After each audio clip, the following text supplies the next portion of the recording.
Hello, everybody. Welcome to another episode of A Shot of Reviews. Hello. I am your host, Jarrell. With me is my co-host, Stu. That is me. And we're actually recording this time in a nice, cool environment here. We usually record in the hot studio, but now we got this nice, cool area with the little doggy here. Hopefully he'll be good during the show. But this show basically is A Shot of Reviews where we do some shots and we do some drinking. We discuss some of the albums that came out this week and give our reviews of them. Got some current events I'll give for Stu in a segment we call Stu's Views.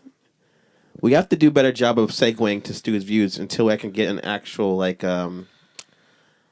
theme song for you. we have to have someone write a theme song? Or just something where I can just push a button and then it says, and now it's time for Stu's Views, or some like kind of headlines like what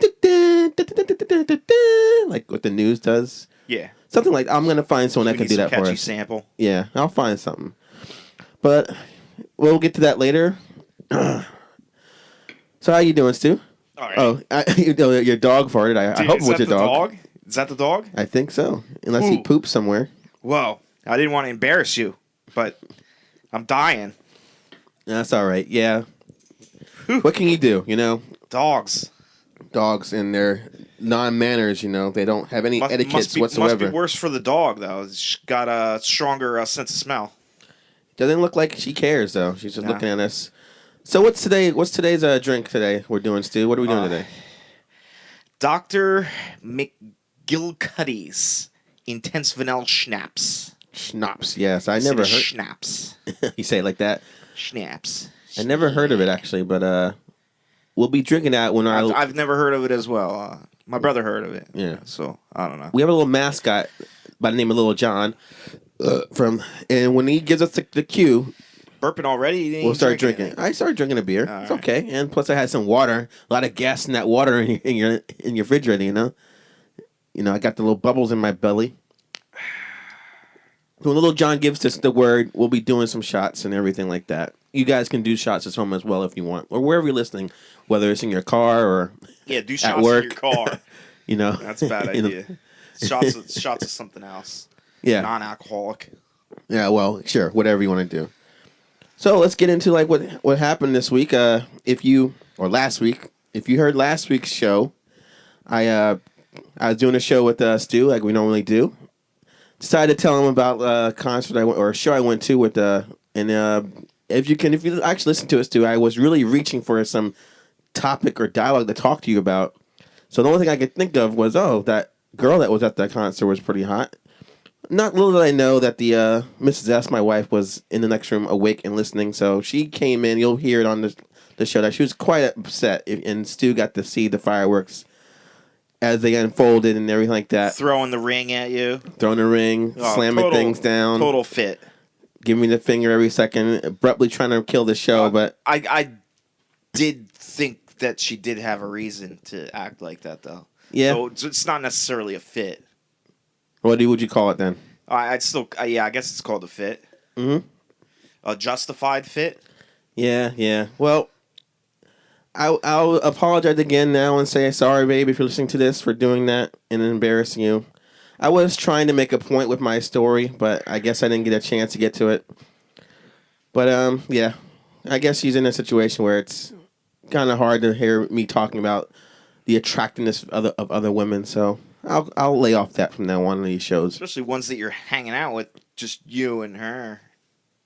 She didn't I don't give you really a ride home. Yeah, well, true. I mean, you didn't just see her. Yeah.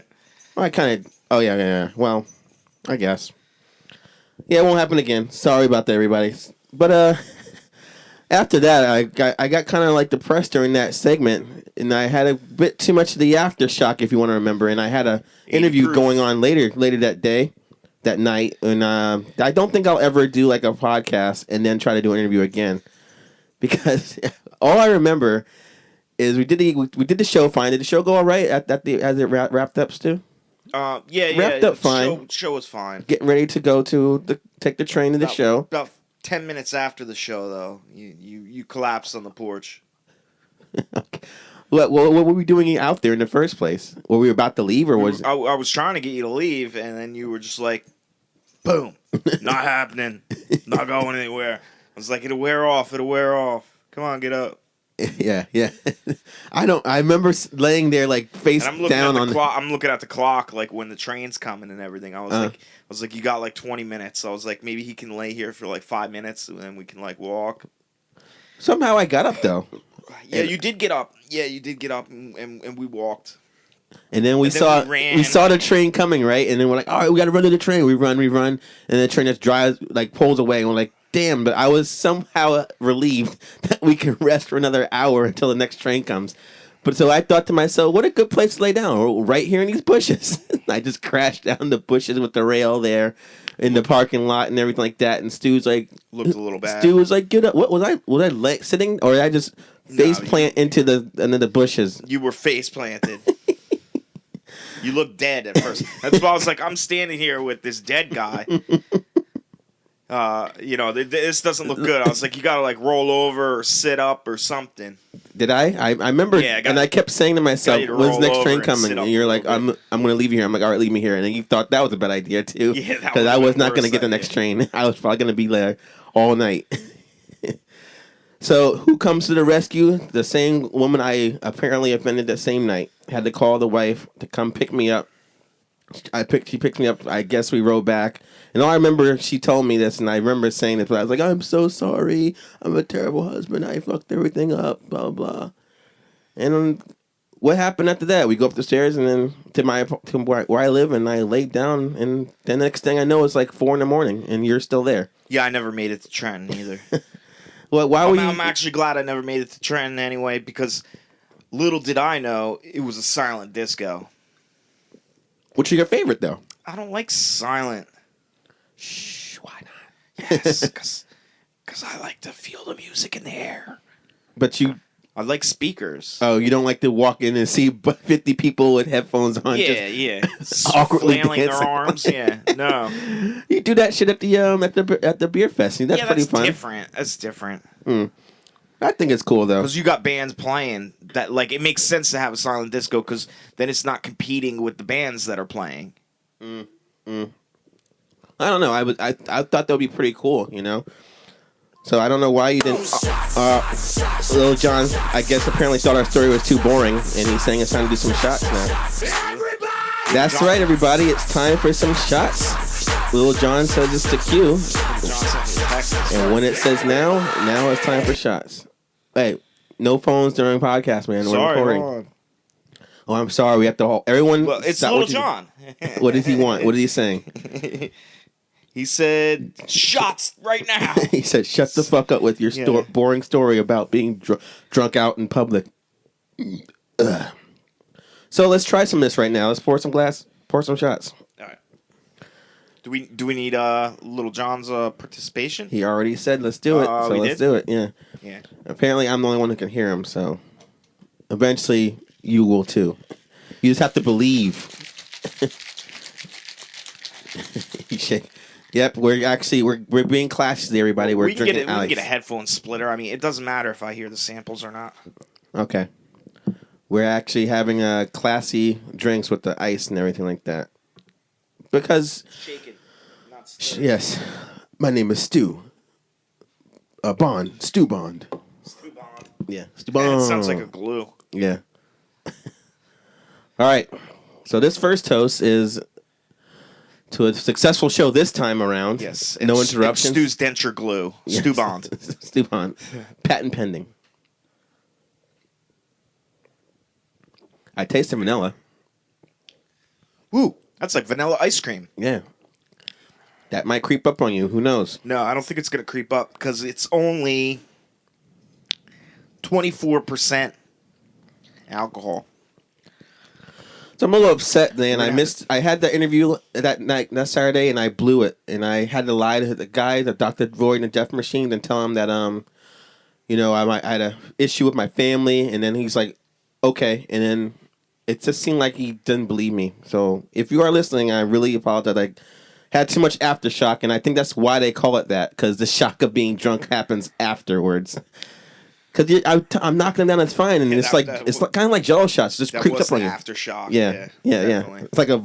It's like an earthquake of like inebriation just hits you. It didn't shock me till way later when I was like, I'm tired, can't move. I was like, guess what? Crashing. Yeah. So I'm glad if we hit that train, you would have had to carry me literally from the train station all the way to Roxy and Duke's, and that was not going to happen. Stuck out there. We would have been stuck out there, Yeah. laying on the ground. Exactly. So I'm glad it worked out that way. So from now on, I do podcasts, and then I do an interview another day, and I don't get drunk if I'm depressed. That's wrong. So speaking of drinking, actually, did you hear the news, Stu? About drinking? McCarthy's, a bar we used to drink at. And no, I haven't. All right, so people out there, McCarthy's is a bar that was in Somerville. Findern, actually, technically. But sure. Findern's only a square mile, so we say Somerville. It's in Bridgewater, they say. Oh, Bridgewater? Bridgewater, New Jersey had this bar called McCarthy's, which I was lucky enough to DJ at from like 2006 to 2009. Kind of got my whole music career going. But a couple of years ago, they closed and not closed. They changed over to new management, and it's called Crossroads now. Did you notice that? It's all red and shit. Yeah. And what's that? But then I saw on Facebook a couple of weeks ago that they're actually closing that. They're gonna demolish the whole thing and put up a strip mall. And I felt kind of like, oh, that fucking sucks when I thought about it. The last time I've been to McCarthy's or / Crossroads was 2 years ago, and it was like a fucking ghost town. I was working at Best Buy at overnights. I left there like 11 o'clock or something like that. And I go there, it's like on a Wednesday, whatever, it's like empty. And I remember back in the day when the bar was like popping, like Wednesday nights was hip hop night, like Tuesdays was like 80s night. I was doing Fridays and Saturdays. Remember those days? Yeah, it really takes me back. I remember having little small reunions with all the old heads from Hillsborough High School and shit there. Yeah, we got a couple bars in the area that you will have a family or high school reunion if you go to them. And that was one of the places when it was McCarthy's anyway. The other one was Brunswick. McCormick's. Yeah, That's gone too, though. So what do you... Is this shocking you that they're closing and they're going to put a strip mall there now? Or the same situation? You haven't been there in so long it doesn't not matter. Shock me. Yeah. It would shock me if like Mannion's shut down. All right, so Mannion's is a place in Somerville, you guys. Just letting you know if you're listening, we're all over the world. That place has been there forever. It's been there forever, yeah. And there's like a clubhouse upstairs where they have they're keeping it going. But I think one of the things that kept McCarthy's down when I was working there is every summer they have a New Jersey law where you can't smoke, but there's one bar called the Green Knoll that had outside drinking, and they were killing it every summer. Oh, so everyone was just going there. But with us, when summer would come or holidays or whatever, I'd be DJing to 2 people or a couple regulars every time. And then when Friday would come around, I'd be like, all right, now it's going to be cool. And I think actually the first 2 years I DJ'd there was great. I was on the 1s and 2s. You remember those? Actually, which is basically CD player 1 and CD player 2. I didn't actually spin records. I just put a CD in there, push play, and when that song ends, push play on the other one and repeat back and forth. So I wasn't really but I like that style, of just hearing the song, not the whole scratching and shit like that. But apparently that's the trend. So about 2008 is when they got another DJ who brought his own equipment, and then they started phasing me out a little bit. A little overkill. I thought what you were doing was better. Oh yeah. Even though. Oh, thank you. Thank you. Yeah. No, I did. For that bar scene, it was definitely better because you did a little VJing too. You'd have a little slow down with a little video clip from a movie or whatever. Right. Let me tell people out there what we basically would do, which they were doing before, and they taught me how to do this. So I picked clips of my own. Is the song would end, and I put on a movie clip from a random movie, and usually the next song that follows would have something to do with the clip or whatever like that. Or it doesn't have to, or be a funny clip, and then it would just be another song after, and it just get people interested. It was just something different. But then when they started putting these DJs in, they just spun 30-second songs, and then they just go to another song, another song, another song.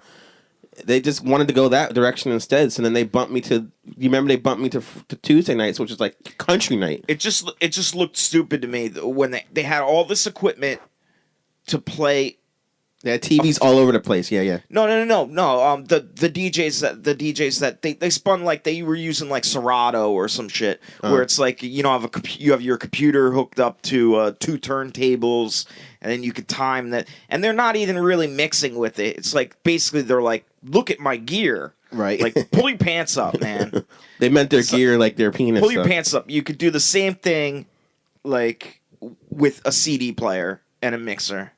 Like you don't need all that, because they weren't even maybe there was like a second or two of scratching, and that's the only reason you really need that, or blending, and they weren't really blending anything. They would just go from track to track anyway, so it was like, why have all that equipment? And it looks stupid being like in the bar when they already have a DJ booth, but the DJ booth was set up for what you did.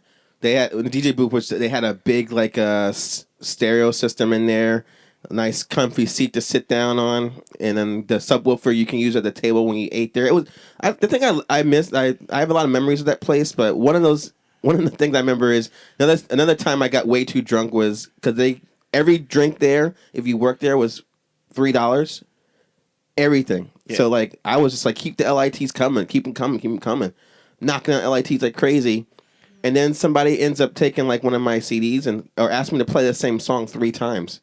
So I play it 3 times, and by that 4th time, I happen to go out to the bathroom. I come back. He's in the booth with like the manager because he asked me to play a song, and I'm like, I already played it twice. You're good.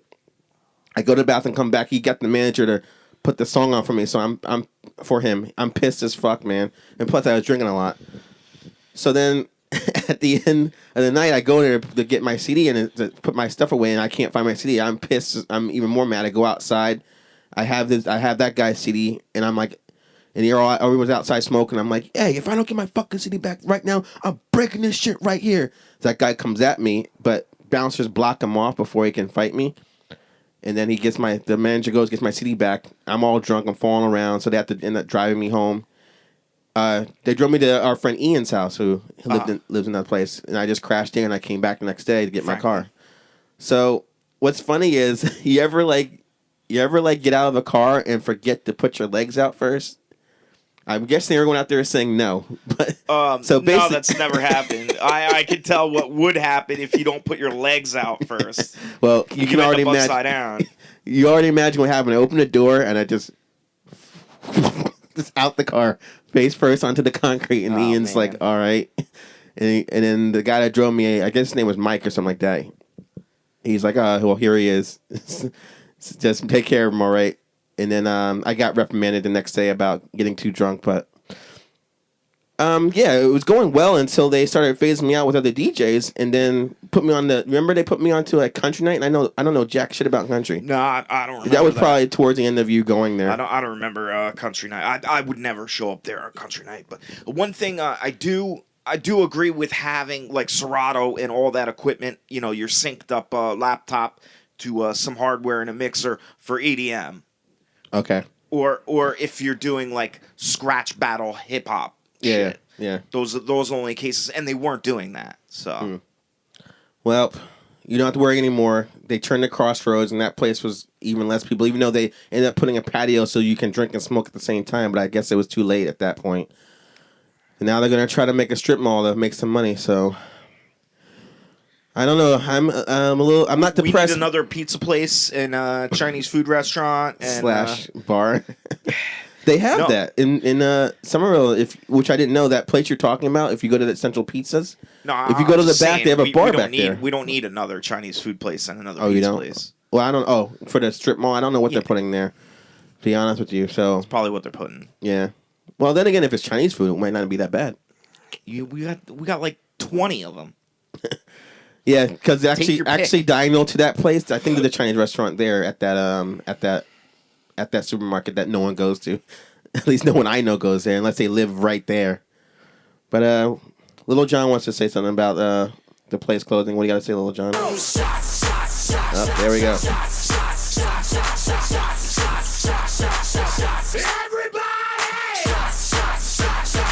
Gotta change the ice tune, right? Yeah, I see him. He's depressed, man, because the bar he never went to is gonna be gone. So we have to toast to the demise of Crossroads. and the rise of a new Chinese restaurant. I like it. Yeah, it's like we're drinking ice cream. Dude, it's almost like cream soda. Tastes like cream soda. Yeah. So you know where I was yesterday, Stu? I was in Brunswick. Where were you? I was in Brunswick meeting a potential new cast member for our show. You're looking for a metalhead guy that can listen to metal or likes metal or understands the intricate sound of metal and can. We need that because I like more of the hardcore. Like, well, he likes that too. I guess I'm a little judgmental when it comes to metal. So yeah, you do need a metal guy. Yeah, so I put out an ad, and if you're listening to this show and you like what we do, and you have and you live in the area, hopefully that you can want to be on our show, that'd be great. So I found a guy on Craigslist who didn't actually want to have sex with me. It's definitely need a metal guy. He's not going to rape me, hopefully. So I met him in New Brunswick yesterday, New Brunswick, New Jersey, to see how it was. And the one thing about it is not the bad thing is he doesn't have a car, so we have to probably record at his place if we end up picking him. And he looks a lot like he would shoot up a high school. Really? He has that face, like even though he's got like that kind of like a name like those Columbine kids.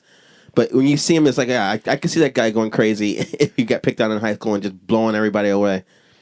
Well, as long as he's nice, but like if something happens, we gotta crash there for a while.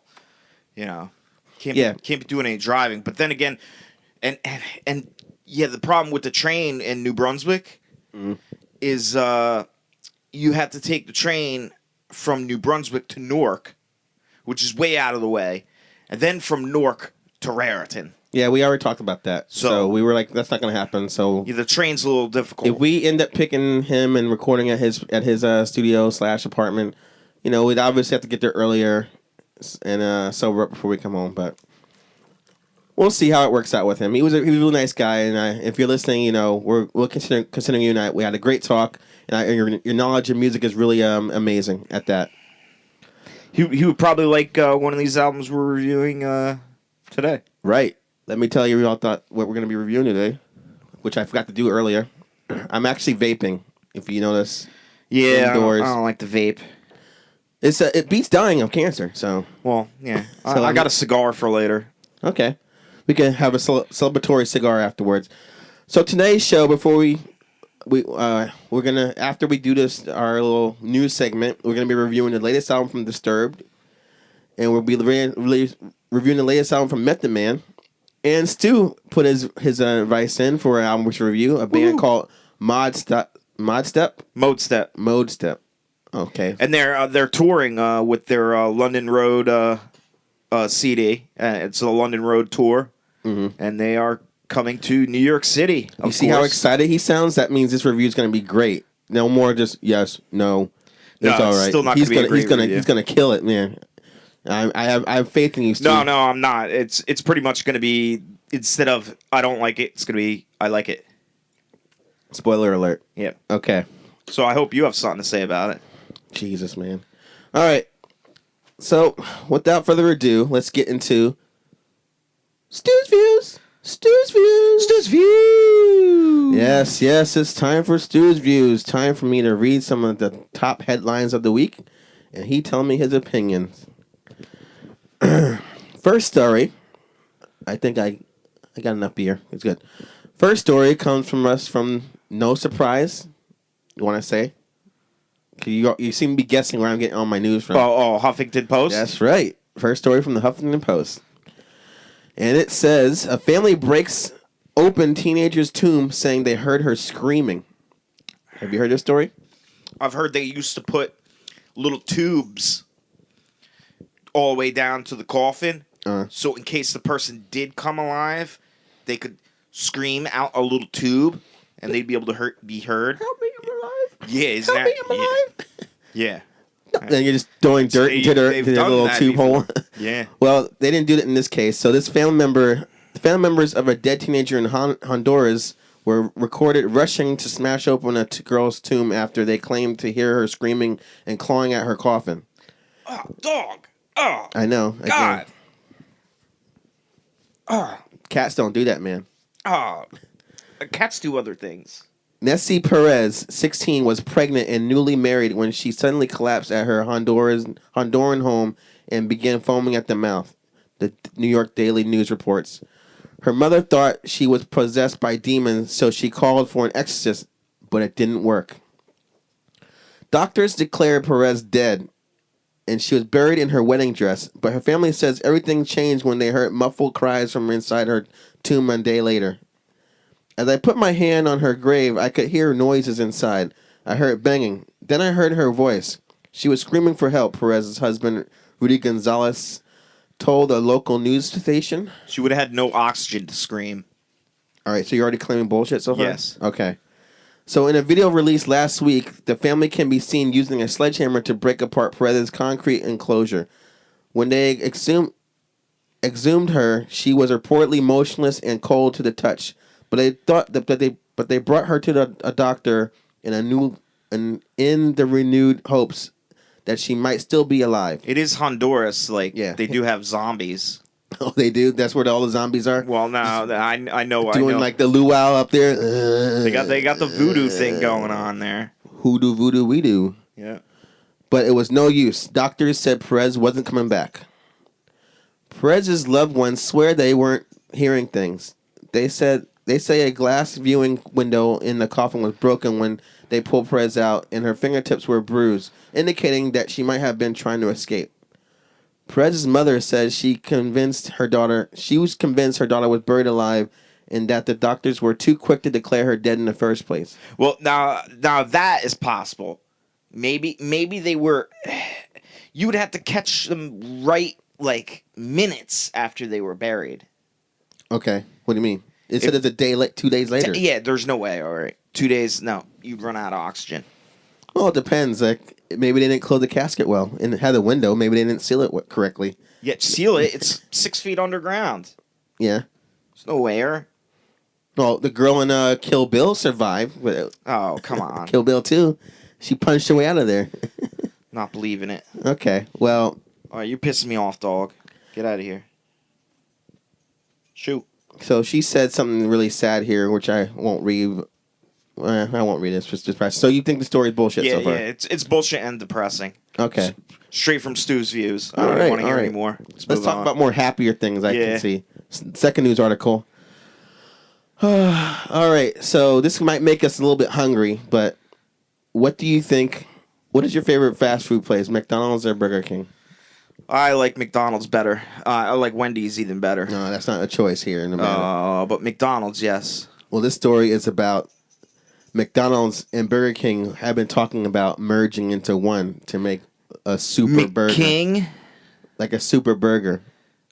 Wait, you'd be able to get it at either one? See, you're interested now. All right. So this story I got from The Verge, and it said Burger King sent McDonald's an open letter proposing that the two fast food chains team up to create a hybrid McWhopper burger to celebrate Peace Day on September 21st. Burger King suggested that the ceasefire would take place at a single pop-up shop halfway between the corporation's headquarters. So I have no idea where that would be. But it'd be one place. Come on, there's only one place. With all proceeds going to the Peace One Days charity. All proceeds. How many of those are they going to sell? And it's probably going to be in Iowa. Yeah. Dude, I saw a thing on TV where if they ban smoking to one single solitary place in Kansas, I bet you everyone would flock there just for that. So I think the same thing would happen if they had this McWhopper one place. People would travel to try it out. You're just too lazy. That's the problem with you. I'm not driving to Iowa for a hamburger. Even though I guess you can actually make a McWhopper if you wanted to.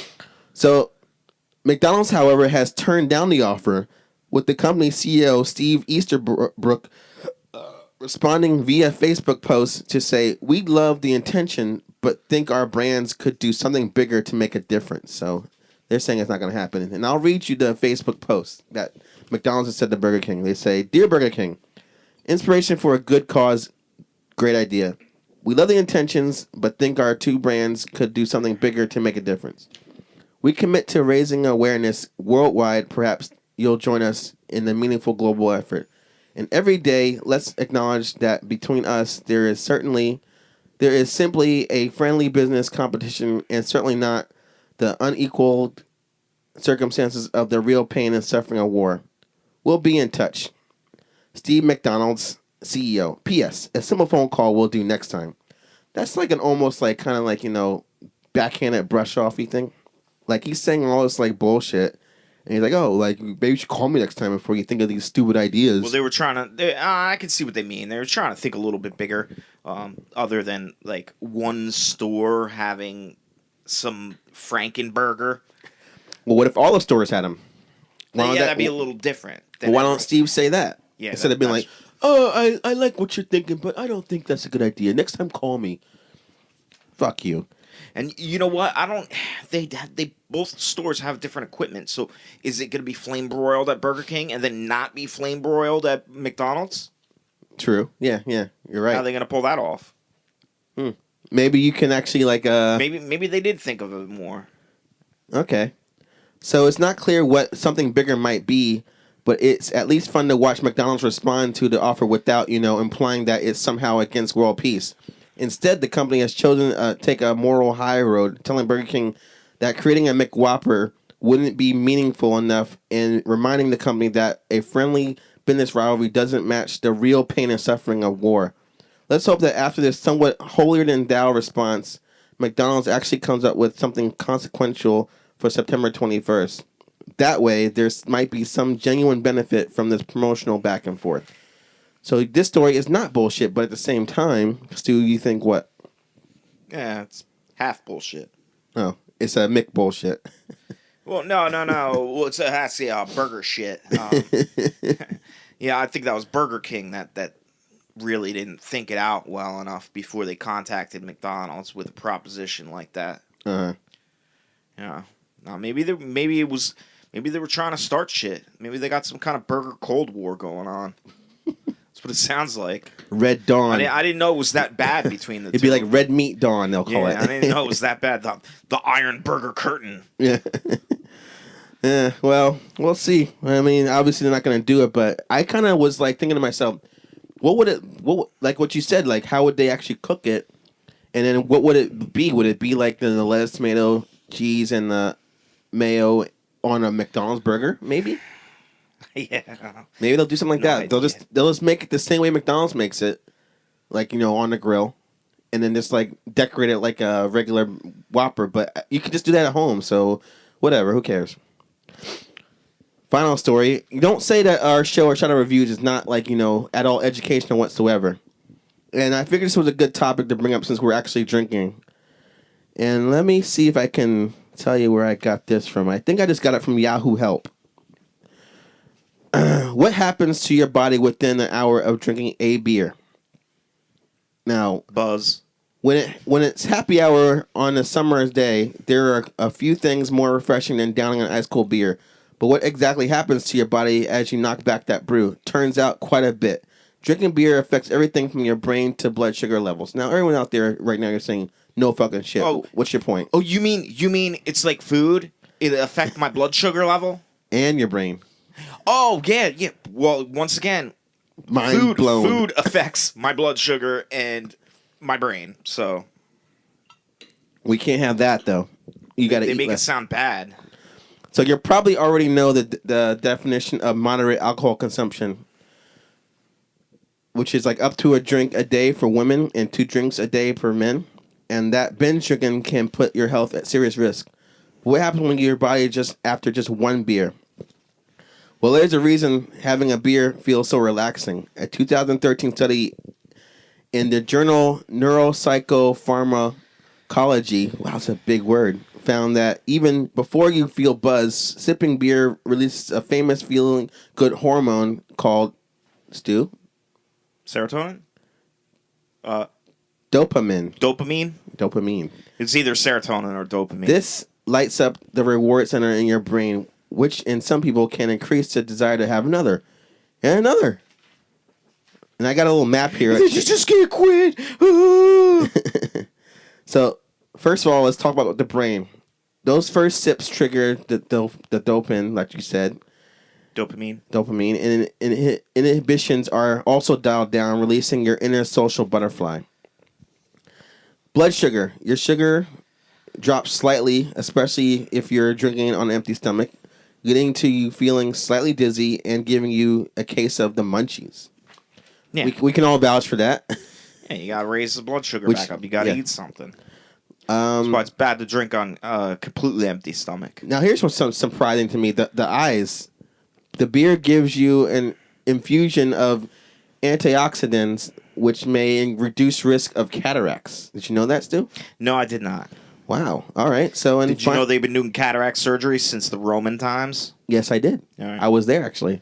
In the Roman times? Mm-hmm. That's how I read all my numbers. You never noticed that? See my notes? All Roman very numerals. Clever. Very clever. All right. And the bladder. When you drink a beer, you'll pee more often since alcohol inhibits diuretic hormones. Rectal hormones. Whatever. You still you have to pee a lot because liquid in, liquid out, I think. So although you won't be hanging on a chandelier after one beer, you do start to lose your inhibitions. Like I said, you get more ambitious. You talk a lot, and it makes you more of a social thing. Let me finish the story first, man. All right. We'll ask him in a second.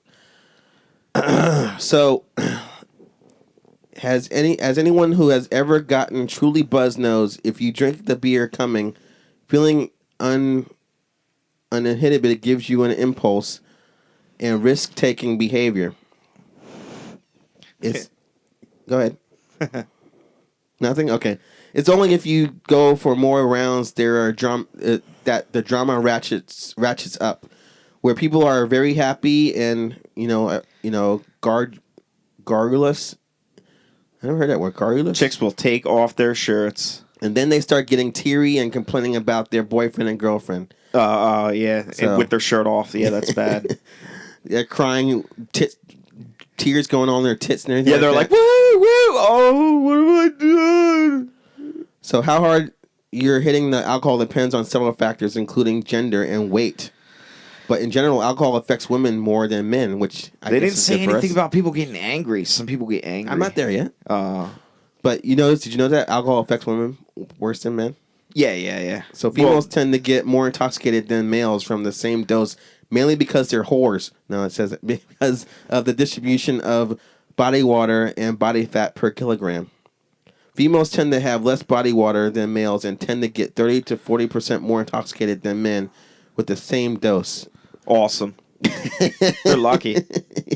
Yeah, they have to have a thimble of alcohol and they're just hammered, which is good for them, I guess, or good for us, but bad for them. Yeah, I don't know. It's bad for the potential of going over your limit. It's harder to know your limit then. Yeah, then next thing you know, the risk is greater of having a bad night. Next thing you know, which we have seen in several of my girlfriends in their drinking episodes. Well, I can only imagine if a girl had the same amount of aftershock as I did last week, it would have been over. They would have been the same one hugging the toilet. You know how girls cry when they throw up and yeah. Well, I remember your wedding. I don't remember drinking vomit. All right. So you're not imagining things if it seems like you're going to the bathroom more often. If you sip a beer, like we said, it makes you pee more. Now, what might be the cumulative health effect be if you were to down a beer a day over a certain period of time? Surprisingly, you might experience fewer kidney stones. So a study has found that every bottle of beer consumed per day reduces the risk of painful kidney stones by an estimated 40%. Did you know that? It doesn't really matter because they got these ultrasonic things that can break up a kidney stone now. Why would you just not drink then? And then people ask you, why do you drink so much? I don't want to get a kidney stone. Yeah. I never knew that. That's crazy. Yeah. Give me another beer then. Shit. I don't want to have to pee a rock out of my urethra. You almost done with that? Yeah. Oh, yeah. Kidney stones. I can't even imagine a kidney stone. I can't imagine having one either. Piss out what you drink. A shard of friggin' calcified spiky asteroid down your urethra. Ow. Yeah. I'm crossing my legs right now, probably. Well, actually, I will. And while wine often takes a credit as a booze that benefits your heart, health, accordingly to a study at the Journal of Agriculture and Food Chemistry, beer might also have some kind of beneficial effect. Well, any health expert will tell you. Yeah, like drunkenness. No, wait, I feel good. Your heart. I'm talking about beer. Will tell while any health expert will tell you that binge drinking alcohol is bad for your heart. The study shows that among men with coronary artery disease, drinking a single 12-ounce beer per day for a month may help reduce the risk of heart attack. The reason beer is an antioxidant and has anti-inflammatory properties. Everyone out there, if you're having heart attacks, you can stall it right now. Cop a beer right now and drink that shit. Stu, you haven't had any heart attacks lately?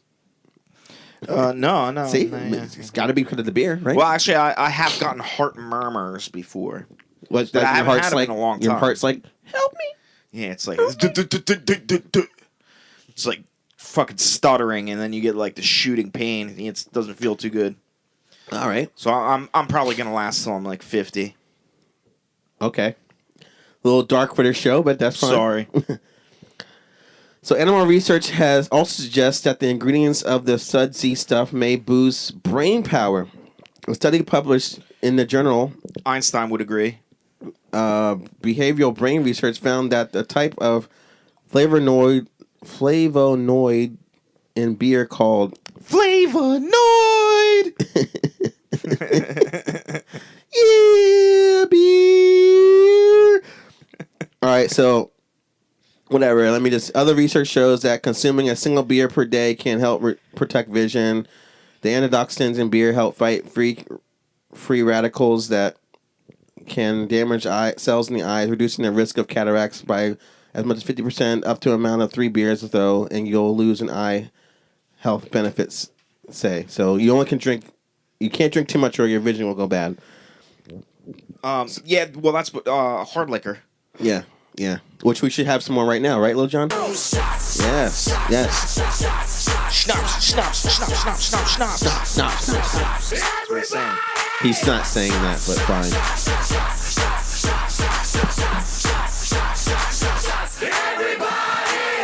All right, so after this one, you can go get me a beer.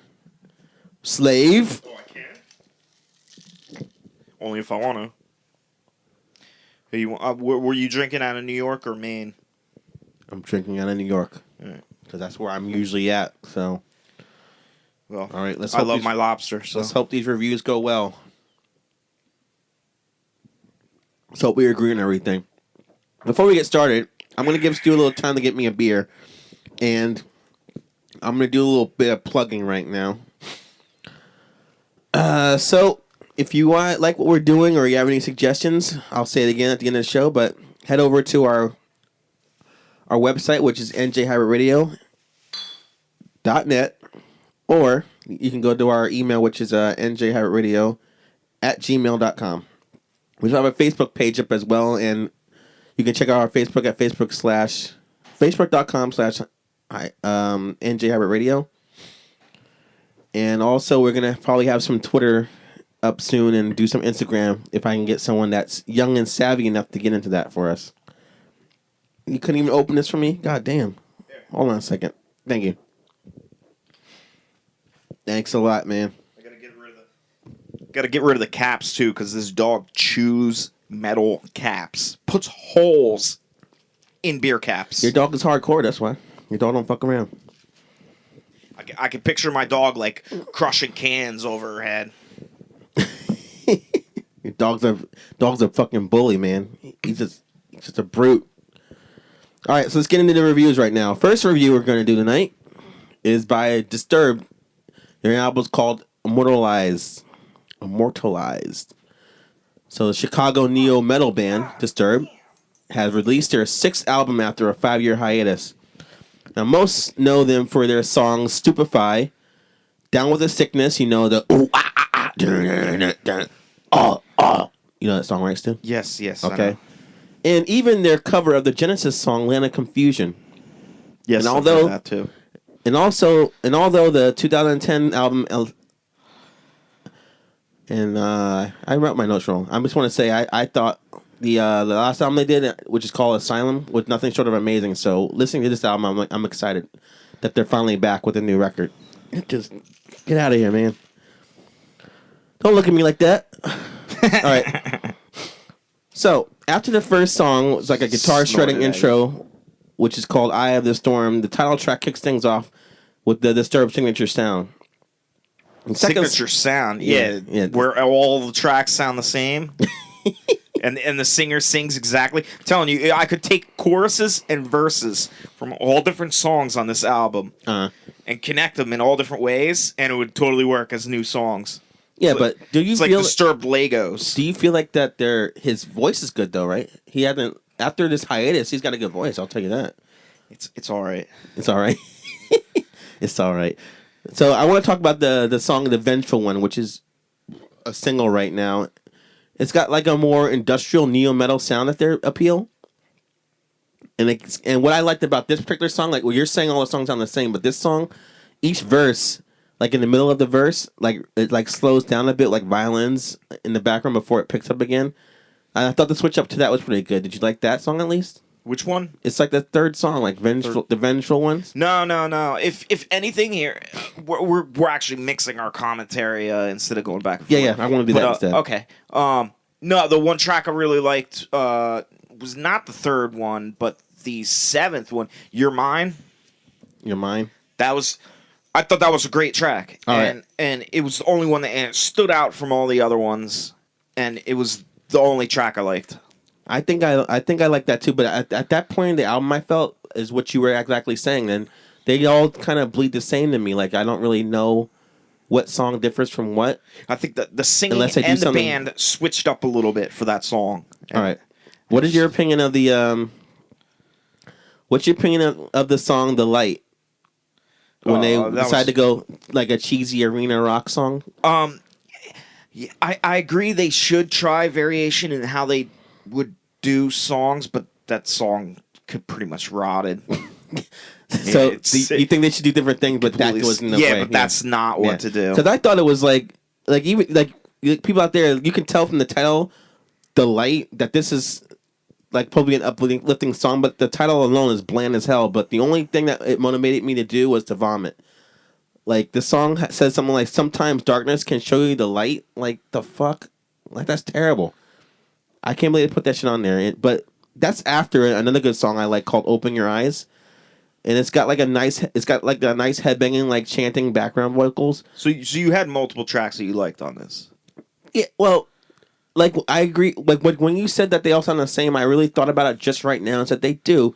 There's a song I hear and I'm like, yeah, this is a good song, but they don't. So far, halfway through, I don't hear like the song I mentioned in the beginning of the review, like classic anthem songs like they used to do in the beginning of their career.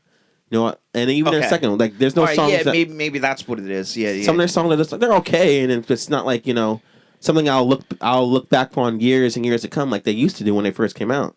Like they hit the ground running with their first album, and then now it's like, all right, you took a break for 5 years, 5 years, you're back. What do you got to say? Did you have any comments on Fire It Up?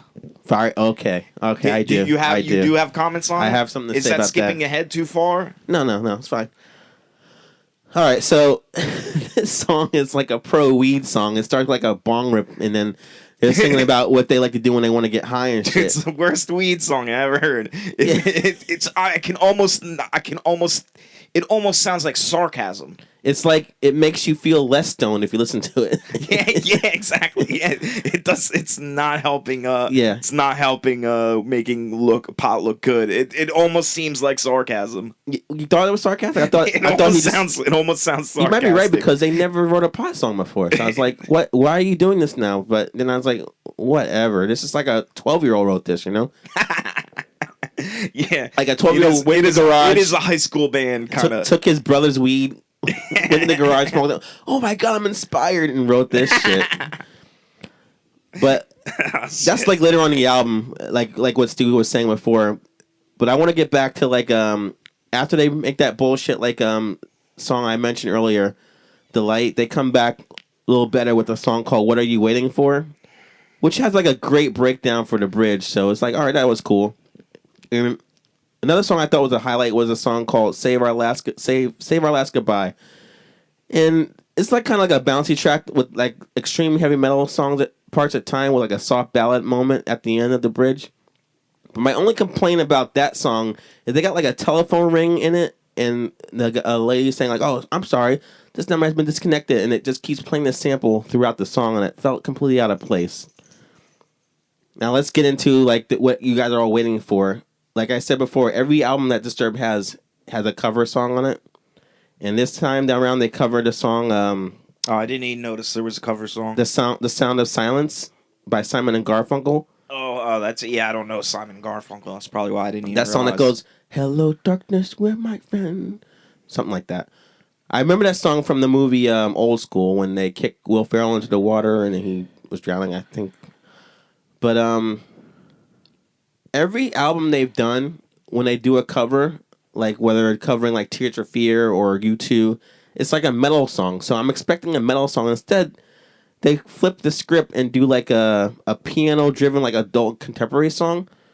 And I was like, the one time I want you to do exactly what you always do, you go and do something completely different and like fuck it up. Like it's somehow they've always somehow made a cover better than the original, and they just completely dropped the ball on that one.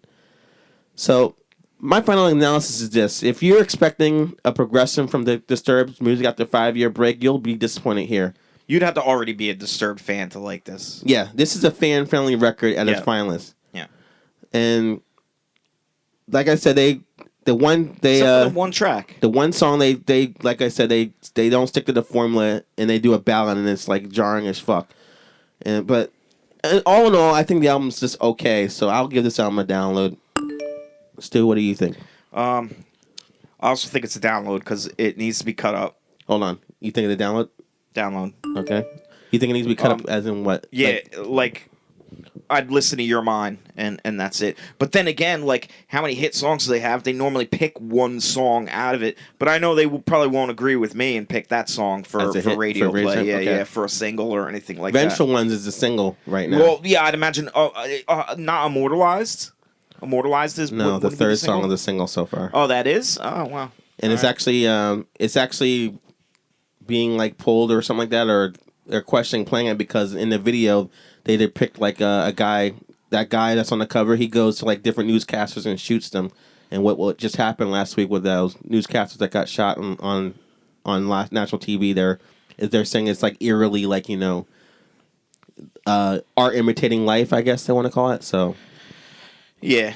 So, but it's like that song is okay, but like many of the songs of the album we mentioned before, they're just all right. I don't think it's art imitating life because obviously they were first, but I don't know. Yeah, life imitating art. Then you're right. Yeah, but sometimes that shit happens. But makes artists look bad. Yeah. So, what do you guys think of this album? If you heard the new Disturbed album, let us know what you think in the comments, or you can email us at our email address. We'll tell you at the end of the show. Thank you very much. I don't know how to end that one. I'll work on it for the next one.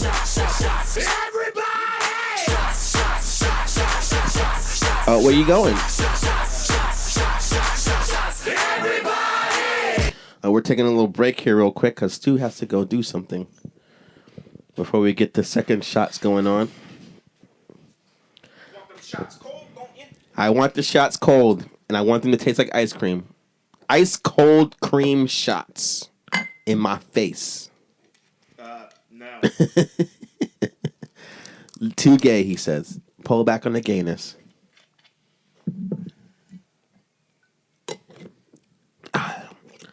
So this is pretty good. We randomly picked this out. We were gonna go for the Jim Beam, but apparently that makes Stu vomit. Which would have been a good story. You want to tell that story before we get the next review? Your vomiting story of 2 days ago. It's not much of a story. Okay. I mean, wait, hold on. Let me just pour these. Okay. Little John's looking at me funny. Well, I He's said like, something. He's like, you're gonna no! I don't know what else. He only says what, yeah, and okay. So he might say now if he's impatient. All right, we're doing it. Just get off me. All right. We're doing it. All right, here we go. Yay. All right, so what happened before we get to the next review? All right. Fire pit in the backyard, burning some wood, drinking some Who was at beers. this fire pit with you the other night? It was just me and my brother. Nice. And then we did one last night over at Rob's. Okay. But it was just me and my brother, and we were burning wood late night. Wood. And let's see, I was drinking Mountain Dew and gin, my favorite mixed drink, and beers. Okay. But then when did the whiskey kick in? Okay, there was Heavenly Hill. Okay. You know, it's like the super cheap whiskey. It's cheap as shit. All right. It's like $9 for a bottle. I'm already interested. Actually, $8 if you get the single year instead of the 3-year aged. $1 difference. Yeah, oh man. $1 difference. I think I can squeeze $9. Yeah. I can do it. Oh, you think $1 for 2 more years of aging? Yeah, Yeah, I can. I could care less with the aging because it makes me sick.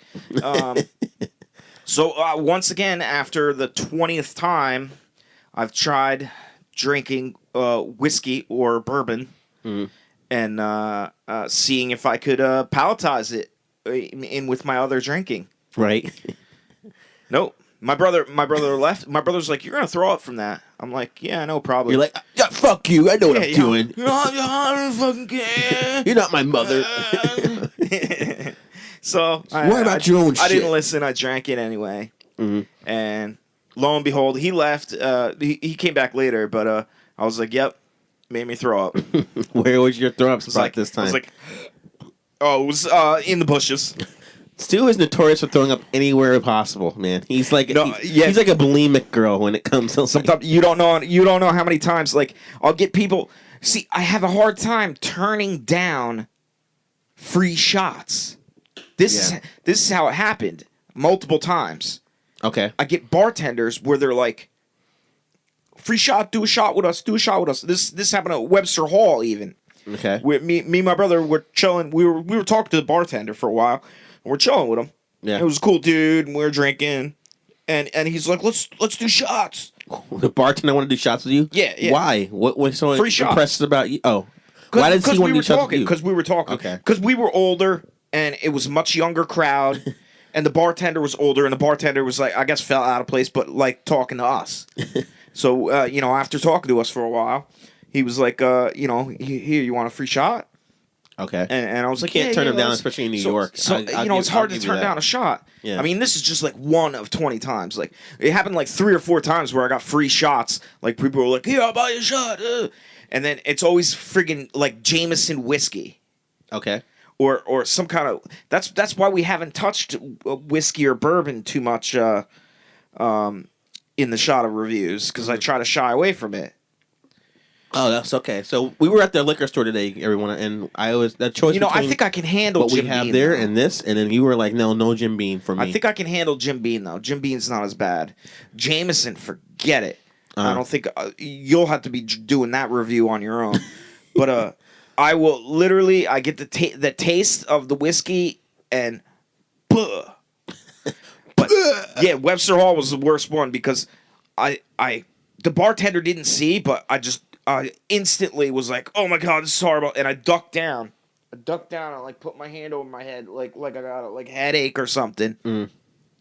And right on the floor. My brother's like, "Whoa, not on the shoes."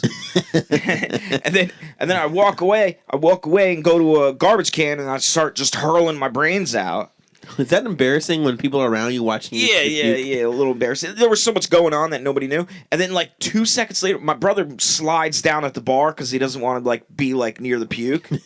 Right. And then literally somebody like 2 seconds later, somebody comes by like all mad with one of those the cigarette butt sweeper things. Right. He's like sweeping up my vomit. And then I go back to the bar like nothing happened. And I'm standing in a different spot. Like, another round, please. Yeah. All right, everything's fine. And then you ask for more. Wasn't me. Okay. Yeah. You have to be like the ninja vomiter. The ninja puker. Just puke up and like leave the scene. Yeah, I know. It happened too many times. I remember throwing up and then people. What was that summer stage down Asbury Park? I threw up from whiskey, yeah.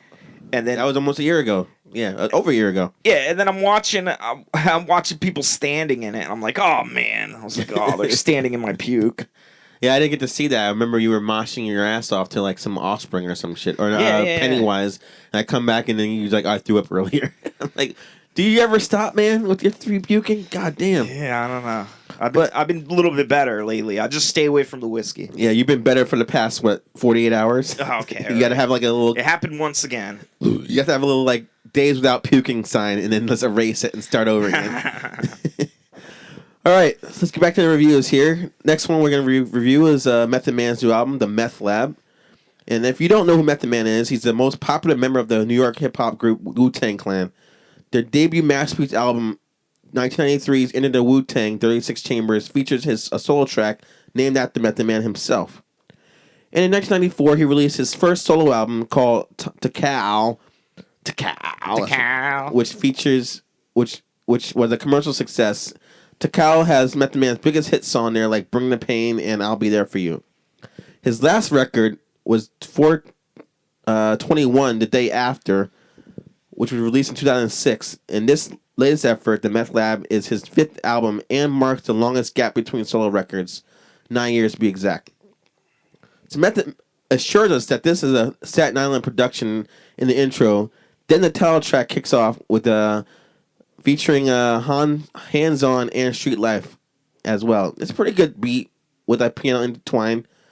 But the next track, Straight Gutta, really sets things off, I think. It's got like that old school East Coast vibe in the beat. Great samples too, and it kind of reminds me of Jadakiss. And then also Newark, New Jersey, and Bud Buddy Redman makes a guest spot on here. And those who love the Blackout albums will love this cameo. When these two guys get together, the track is always legendary. Do not forget Uncle Murda. Oh, okay. What do you think of that song? Uncle Murda's on there. Did you get a little excited when you saw Redman was on this album?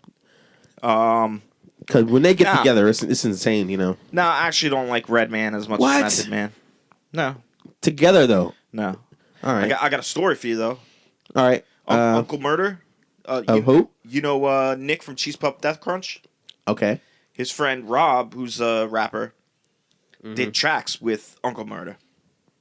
But he had to pay him like astronomical amounts of money to get in the studio with Uncle Murda. Oh, so you know Uncle Murda? Oh, you've heard of him? You're saying? Yeah. Okay. Yeah. So what did you think? What did you think of Uncle Murda's verse on here? Yeah, no, it's pretty good. It's good. Okay. Yeah. So 50 Shots features Corey Guns and a funk guitar sample throughout the track. And besides the New York shoutouts, this song is perfect to blast while you're sitting in traffic on Broadway, or you can just nod to your head to the song while playing it through your headphones while you're sitting on the subway. But I thought the thing I liked about that, what really sets the tone on this album, is a song called 2 Minutes of Your Time. And it has Method Man rapping about how today's hip-hop is too flashy and those who claim to be hood are fake. And he also wishes we had Biggie and Tupac back at the end of the track. He says that. And the length of this one is obvious in the title. What track is that? 2 Minutes of Your Time. Oh, okay, yeah, that was. So obviously you know how long the song's gonna be. Yeah. But for only 2 minutes long, he has a lot to say. 7 seconds. He has a lot to say on that song. Yeah, but 2 minutes and 7 seconds. Shut up. It says right here. Yeah. 2 minutes and 7 seconds of your time. We should have called it. Sound check. Sounds like it was produced by Rick Rubin with this like crunchy guitar riff samples. Beat goes hard through the song. Could have been a little bit longer with another verse, I thought. So, like I said, Method Man is with Wu-Tang Clan, so you know he's going to like pull some of the members of Wu-Tang on here, which he does. He gets Raekwon and Inspector Det to show up on a track called The Purple Tape. It's got a great snare drum beat with epic piano playing in the background. And like with any guest appearance, Inspector Det killed the track with his hyper flow. And another Wu-Tang member, Master Killa, spits a final verse on the song Intelligent Meth. And towards the late 90s, I felt Master Killa was starting to fall off with his lack of rhyming and slowed down flow. But all that is opposite here. He drops on this track. What he drops on this track reminds me of how great his part was on The Mystery of Chess Boxing from the first Wu-Tang album, and his shit is tight. Stu. Word. The song Symphony embodies what I love most about Wu-Tang.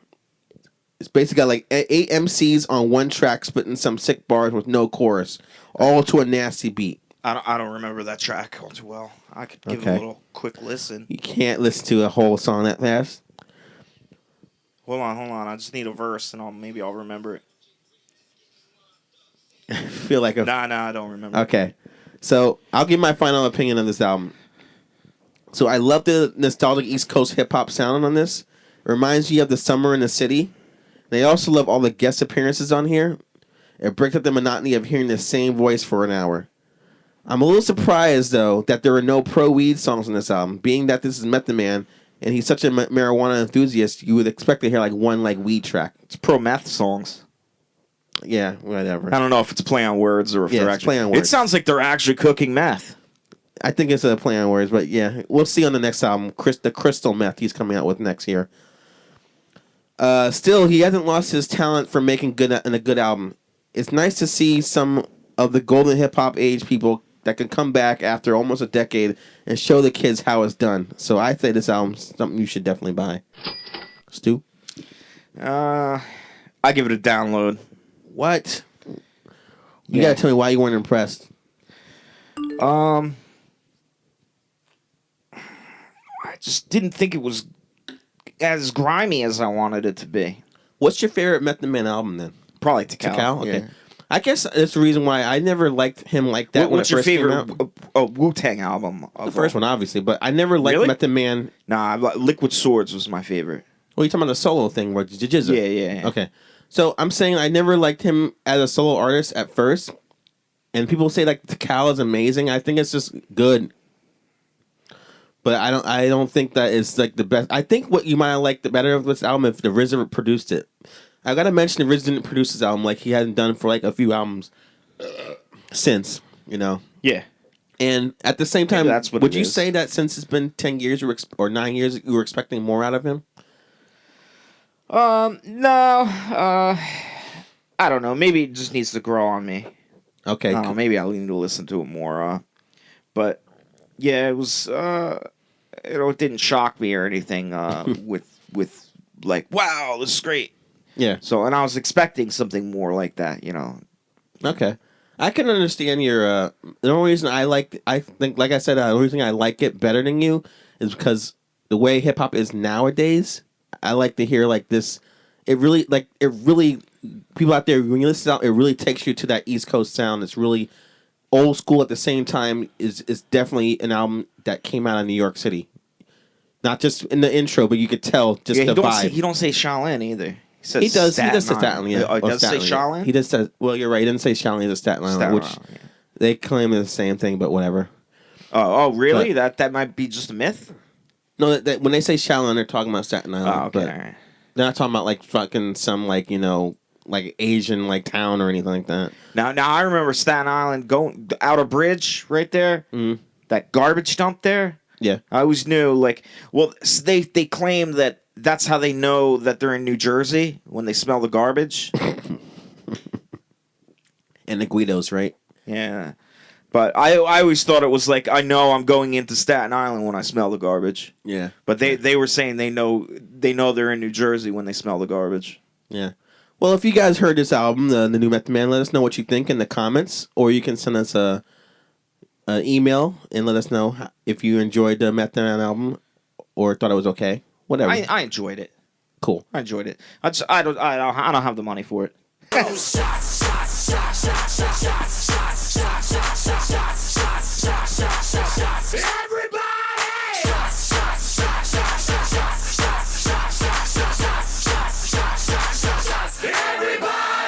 While waiting for you to send me the album you want to review, I reviewed another album, but I'll save it for next week if we don't have enough things to review. All right. You did listen to it, right, though? I did. All right. With my busy schedule, I found time to do the final review of today, whatever you want to call it. Salute. So Stu had a little complaint about our shows that he wants to make more suggestions on what we review. So this time around, this album, he picked the artist, which is a band named Modestep. London Road is the name of the album he wanted to review. Came out a couple of months ago, so we'll review it now. Yeah, but they're touring right now as we speak. So okay, so they're English. It is something going on. They're an English rock band that blends electronic rock with dance music. They formed in 2010, and this is their second album, and my first time even hearing about them. So, for someone who is completely familiar with their sound, what were you expecting going into this record, Stu? What was I expecting going into it? Mm-hmm. I was expecting, I could tell where they started and where they were going. So I actually didn't think the album would turn out this way. I thought it would be more strictly dubstep, just like raw, hard, grimy dubstep. Okay. Now, when I listened to it, the first track on there, I think, but I was pleasantly surprised. The album I listened to the first song was called Damon, and it's got like a sample of like a British guy like just spitting a lot of profanity and shit. Is that like from a movie you heard of? 'Cause I thought it was from Dom Hemingway. What is that? You know what? When my brother was listening to it, he said he had heard that guy before as a voiceover artist. So I don't know if it was a popular voiceover artist that they got or whether it was a sample. I swear it was Jude Law from Dom Hemingway, a movie that came out last year. But yeah, check that movie out. By the way, it's pretty funny. I'd imagine it was a voiceover artist, a popular voiceover artist that has done other things that they hired. Could be a sample. I mean, that's a pretty weird thing to put a big ass sample in your intro, though. Yeah, it was kind of surprising because it was just like music's playing and then all of a sudden out of nowhere, this guy just yelling at me about cunts and fucking like bollocks and shit like that. But I'm like, wait a minute, I know that from somewhere, and I was like, is that from a movie I've seen? I'm trying to think, is it from Snatch? Is it from like some other like Guy Ritchie movie? And I couldn't tell you, but it is noticeably something from somewhere. Yeah, the voice is recognizable. All right, so I think one thing I want to get clear to air right now is like when I heard the songs like Make You Mine and the song Feel Alive, they sound an awful lot like Muse, like really with like a dubstep added to it. And other songs like On Our Own and with the singing, the rock arena electronic rock, and his voice sounds exactly like Muse, but only difference is they put like dubstep in there in the middle of it. And then some songs like On Our Own and Night Bus Home are straight up techno jungle tracks. And I'll get this out the air right now, like I said, out there. I'm not a fan of Muse or EDM, so combining the two isn't the best way to impress me. But I am a fan of a band from Nebraska called The Faint. And then a song on there called Seams has like a distorted bass line intro, and it's like fast-paced rock, is very reminiscent to their sound. So that's a track I like. Remember that song, Stu? Yeah. It's toward the end. So let me get this straight. So since you don't like EDM, did you at least like some of the like mashup style that they added to dubstep? Let me put it this way, Stu. If you take something I'm not into and something I'm not into and put them together, okay, that's just two things I'm not into. All right. Okay. This is like probably one of my favorite albums of the year, though. Okay. Crushing my feelings. So, is it me or is dubstep all sound like Skrillex? No. Like there seems like to be a couple dubstep moments on this album. To me, I would say more. See, the first time I heard dubstep was dub style, which was like a branch off of like Raga Jungle, but like Aphrodite used to do like dub style. So I mean, it's been around way longer, way longer than Skrillex. You're talking like, let's see, 95. I'm talking like modern dubstep. 15 years. I'm talking modern dubstep. It seems like it all has the same, like, you know, like the song "Sing," for example. It's got the same. It's so formulaic. I'm starting to think that like dubstep, there's like a dubstep manual that like all groups follow to a T, especially Skrillex. And when you hear it, it's like, okay, I can see if it said featuring Skrillex on this track, I would believe it. Okay, I know what you're saying, and it all boils down to one effect that you're talking about, and that is the LFO, low frequency oscillator, which makes that a warble sound, which is that wah wah wah wah wah wah wah wah wah, where you can control amplitude or pitch. The LFO controls amplitude or pitch in sine waves, which is either an oscillating curve or like a sawtooth, where it'd be basically that. Yeah. It seems like all the dubstep music does that. So you don't like an LFO oscillated bass line. I'm not saying I hate it. I'm just saying it's almost all the modern dubstep has it. Yeah, that's what I'm saying. So is it me, or is that what dubstep is nowadays? What, that warble? Yeah, is that what? Yeah. It's a manual basically. Like, all right, we want to do a dubstep song, and you just open the book. Okay, we got to do this now, and then it's like, all right, man, but. That happens with all music genres. They get stuck in specific sounds, but I mean they have a root with many other old school sounds as well. So there is a pretty big, large dubstep sound library. Yeah. All right, but you're right. There is a typecasted sound now for it. Yeah, for sure.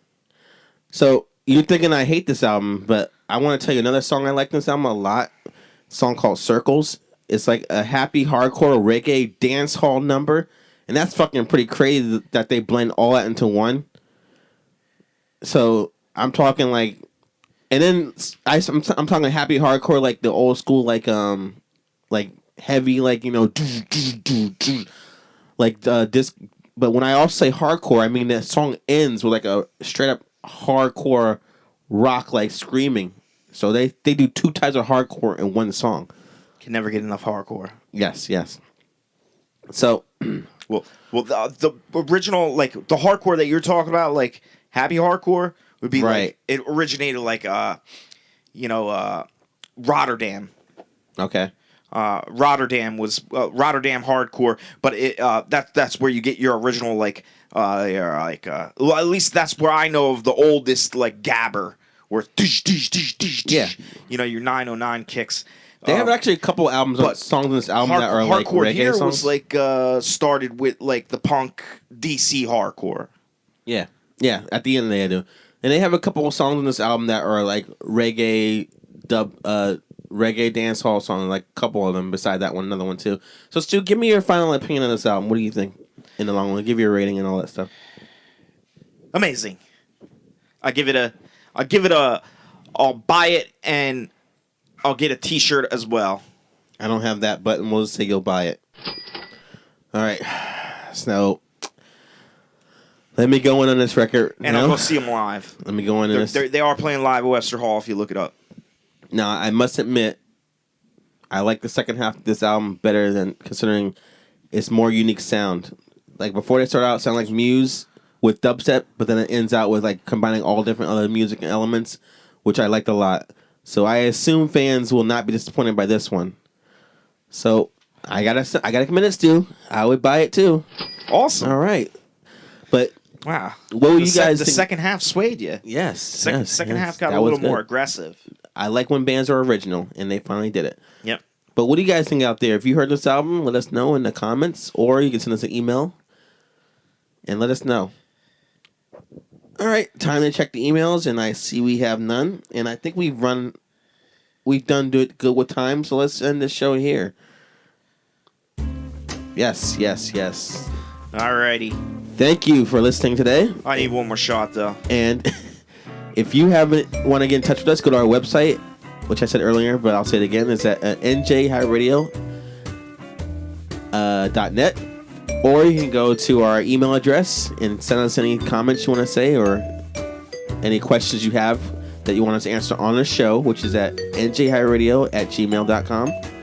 Or you can check out our Facebook, look up what we're doing and what's going on with our site at facebook.com/njhighradio. Again, this is Jarrell and my co-host Stu. Yep. Saying goodbye and have a pleasant week. Out. Bye.